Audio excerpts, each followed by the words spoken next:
it's pretty incredible. And when you kind of said the birth control aspect of it as well, you were talking about how like a lot of times people of power, they'll share something and then they find out it's not true. I mean, I can only imagine. I think we're going to find out eventually the harm that it's done, because when I went to school, every girl was on birth control. I was probably the only one of my friends that wasn't, because I'm like, taking it and changing your body, and they'll just say, no, it's fine. You can do it. It'll regulate you. I can only imagine what's going to happen to that. Yeah. In a few years, we're going to look back and be like, birth control has been around for, I say, a sufficiently long period of time where I think, Charlie Kirk goes into the psychological impact. Joe Rogan was talking about it, how it makes women attracted to different types of men. And when they come off birth control, they may no longer be attracted to the person that they're with. And if they get married. No way. Oh, yeah. What's amazing. Well, my best friend Tyler is getting, hey, good luck on your dick surgery, Tyler. Don't do it, Tyler. Today because he wants to get his wife off of birth control. And it's a very noble effort on his part to be able to go and do that.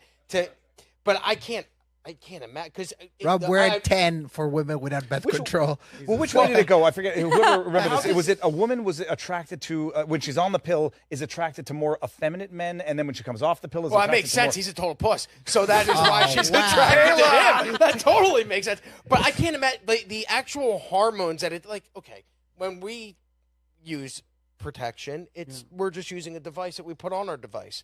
But for females, you're literally changing their anatomy and their hormones. I can't imagine. And so the idea that women put that into their bodies, that's why I applauded him for doing it. I go, that's a good move. That's the bold move to do as a man. Hey, instead of my wife having to take these chemicals to change her body, I'll change mine so she doesn't have to go through that every month. And you brought up, I'm sorry, not to cut you off. You brought up I know it sucked. You brought up the word hormone. Do you know how to make a hormone? You don't pay her. The version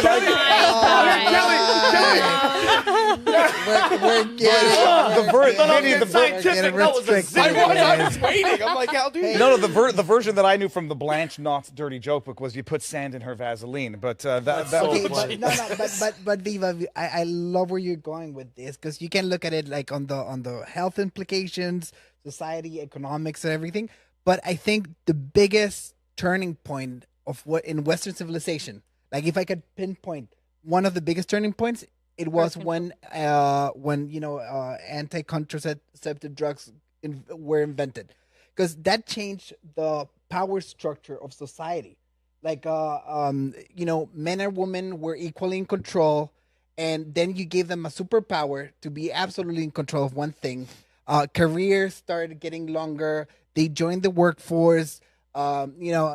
Voting and everything, it changed a lot of things, and the impacts of having birth control, we still haven't seen the end of it yet, and it's probably one of the worst inventions in mankind. It's funny. I never actually fully thought about the women's liberation movement correlating with birth control, the hippies sex movement of the 60s, which I think correlated with birth control as well. I'm still thinking about It's a breaking point in history. Well, it's interesting. But when the woman comes off the pill and is no longer attracted to the husband that she's with because they want to have a baby now, and then you wonder if it contributes to divorce. Luckily, I have as much of a feminine side as I do a masculine side. So when my wife, when we came off to make babies, she was still attracted to the masculine side, even though she still lost my feminine side. That's why your hair's long.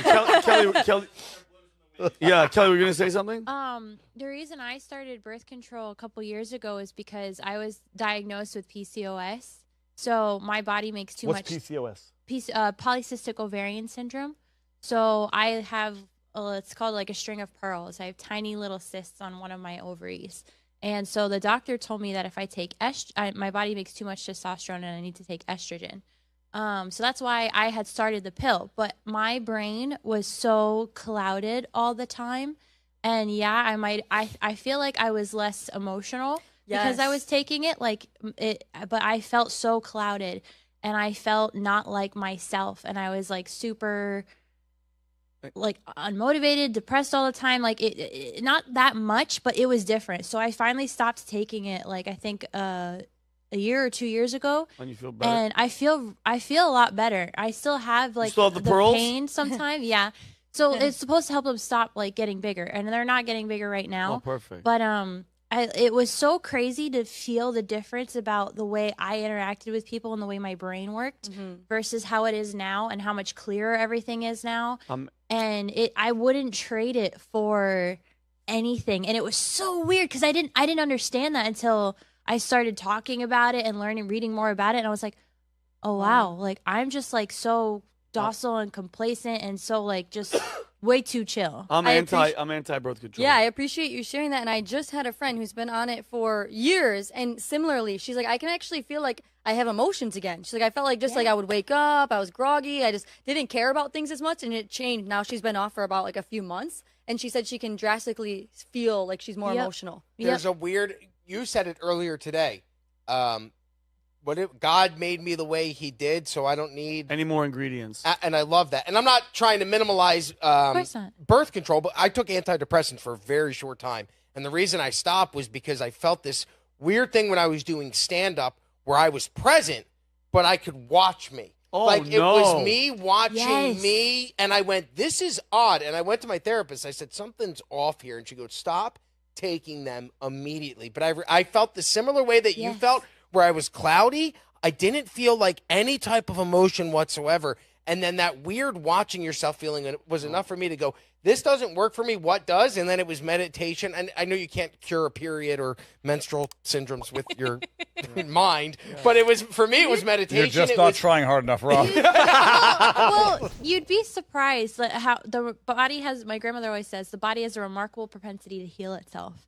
And I think that so much of today's society is just forcing drugs down your throat as every solution. Of course. Versus like, I don't know if these cysts are ever going to go away, but healthy diet, exercise, like there's all these other things that you can do that might have a multiple beneficial effects versus taking a drug that just erases who you are as a person. I agree. All right, guys. Taylor, great story. And if you guys want to use the hormone joke, go right ahead. It's all yours. He's keeping that one out for you guys. Texting it to my mother now. I love Rob's face, and Kelly was like, what the? We're all taking it back.